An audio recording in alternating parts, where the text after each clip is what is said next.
John Fante, l'home que escrivia amb el cor i les entranyes pàgines que podrien posar de punta els pèls del cul d'un llop. L'home que ja era escriptor abans d'haver escrit res perquè era la seva vocació sagrada. L'escriptor que definia el seu estil com la veritat, que imaginava la seva vida com el triomf sobre l'adversitat i que podia destruir la teva vida en 20 paraules o menys. El que s'havia de convertir en l'escriptor més important de la història i també el que va ser puta de Hollywood, artista venut.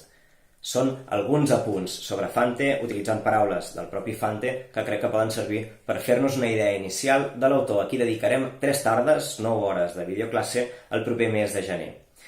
La idea, la proposta del seminari és simple o aparentment simple com l'estil de l'autor. Es tracta de fer un repàs a la seva vida i obra, tot i que potser seria més adequat parlar de la seva vida i obra, perquè Fante ficciona el jo, ficciona l'experiència, i en Fante realitat i ficció se superposen i es confonen.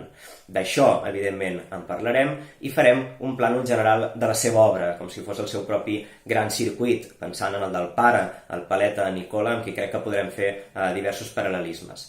Resseguirem aquesta obra, aquesta construcció, i en comentarem i analitzarem alguns dels aspectes més rellevants. Els materials bàsics, aquells temes que apareixen i reapareixen constantment a la seva obra, els fonaments, la mirada, la veu, inimitables i marcades per un seguit de contrastos que crec que determinen l'experiència lectora, l'experiència de llegir Fante, i les eines bàsiques, aquells recursos tècnics i d'estil que fan que la seva narrativa ens atrapi i s'engoleixi com si no hi hagués demà. Parlo per mi.